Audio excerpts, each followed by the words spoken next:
Assalamualaikum warahmatullahi wabarakatuh. Yang terhormat kepada Ibu Novi Khorinawati selaku dosen pengampu mata kuliah perpajakan. Perkenalkan, nama saya Nadira Lindasari, NIM 076 dari kelas ASI 5B. Di sini saya akan menjelaskan tentang pelaporan SPT orang pribadi. Baik, langsung saja kita masuk ke soal dan pembahasan. Seorang pegawai tetap berstatus sudah menikah dan memiliki 3 orang anak bekerja pada PT Kaya Raya Indonesia. Suaminya Najib bekerja sebagai pegawai negeri sipil Kota Kediri. Nara menerima gaji pokok sebesar Rp20.760.000 sebulan dan memperoleh tunjangan kinerja sebesar Rp2 juta per bulan. Nara juga memperoleh tunjangan jabatan sebesar Rp1.800.000 per bulan. PT Kaya Raya Indonesia mengikuti program BPJS Ketenagakerjaan dan Kesehatan. Premi Jaminan Kecelakaan Kerja atau JKK dibayar oleh perusahaan dengan jumlah 1,2% dari gaji. Perusahaan menanggung premi jaminan hari tua atau JHT setiap bulannya sebesar 3,7% dari gaji. Sedangkan Nara membayar sendiri iuran JHT 2% dari gaji setiap bulannya. Premi BPJS Kesehatan dibayarkan oleh perusahaan sebesar 4% dari gaji dan dibayarkan oleh Nara sebesar 1% tiap bulannya. Perusahaan membayar iuran pensiun untuk Nara ke dana pensiun yang pendiriannya telah disahkan oleh Menteri Keuangan setiap bulan sebesar Rp200.000. Sedangkan Nara membayar iuran pensiun sendiri sebesar Rp80.000. Identitas diri, nama Nara dengan NPWP 01000000076000 dengan nomor telepon 081357083293. Pekerjaan pegawai keuangan tetap dengan alamat Kediri, Jawa Timur. Aset yang pertama, tanah yang diperoleh pada tahun 2016 senilai 520 juta. Yang kedua adalah rumah yang diperoleh pada tahun 2022 senilai 370 juta. Yang ketiga adalah gedung yang diperoleh pada tahun 2020 senilai 990 juta rupiah. Yang keempat adalah mobil ras yang diperoleh pada tahun 2023 senilai 306 juta rupiah. Dan yang kelima adalah mobil Pajero Sport yang diperoleh pada tahun 2023 senilai 570 juta rupiah. Selanjutnya adalah perhitungan.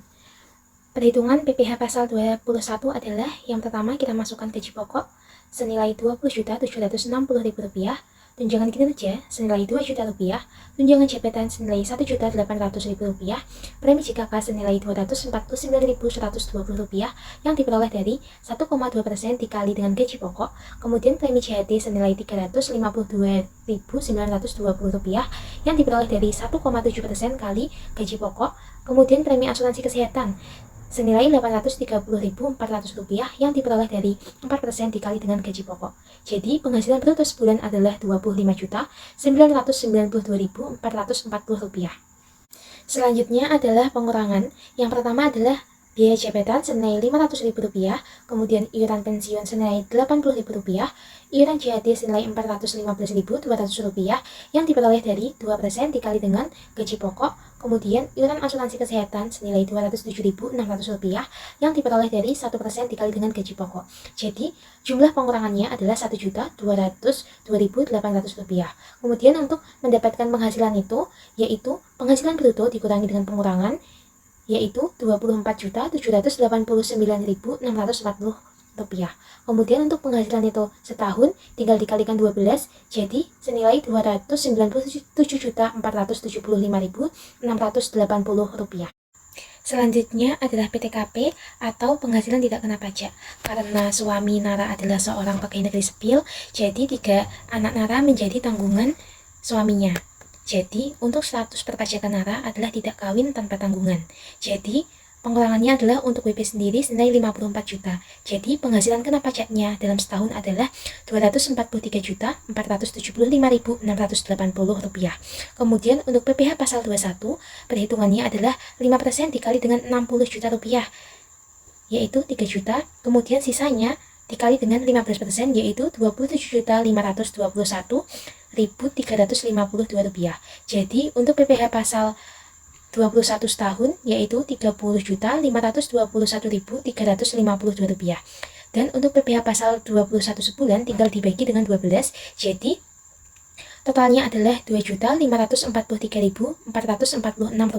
Selanjutnya adalah pengisian SPT beserta lampiran-lampirannya. Pertama adalah formulir SPT tahunan pajak penghasilan wajib pajak bagi orang pribadi, yaitu formulir 1770S. Yang pertama kita akan menulis tahun pelaporan, yaitu 2023, kemudian menuliskan NPWP nama wajib pajak, pekerjaan, nomor telepon, status kewajiban perpajakan. Kemudian untuk penghasilan itu dalam negeri sebulan pekerjaan adalah Rp297.475.680. Sebenarnya untuk nominal-nominal yang tertera dalam SPT ini semuanya ada dalam perhitungan yang kita telah hitung tadi. Selanjutnya yaitu untuk penghasilan kena pajak, karena statusnya adalah tidak kawin dan nol tanggungan, jadi untuk nominalnya adalah 54 juta. Jadi penghasilan kena pajaknya adalah Rp243.475.680. Untuk PPh terutangnya adalah Rp30.521.352. Jadi untuk PPh terutang yaitu Rp30.521.352. Jadi untuk nominal PPh terutangnya yaitu Rp30.521.352. Dan untuk PPh kurang atau lebih bayarnya nihil ya, karena kita tidak memilikinya. Kemudian untuk bagian akhir yaitu pernyataan wajib pajak disilang, kemudian mengisikan tanggal, nama lengkap, NPWP, dan tanda tangan. Selanjutnya adalah pengisian lampiran 2 formulir 1770S. Yang pertama adalah mengisi NPWP, nama wajib pajak, kemudian langsung ke harta pada akhir tahun. Sebenarnya nominal pada harta di sini sama dengan informasi aset yang ada di depan, tetapi ditambahi keterangan seperti rumah, tanah, gedung, itu milik pribadi, sewa, atau yang lainnya. Kemudian untuk motor, mobil, dan kendaraan, keterangannya diisi dengan 4 nomor.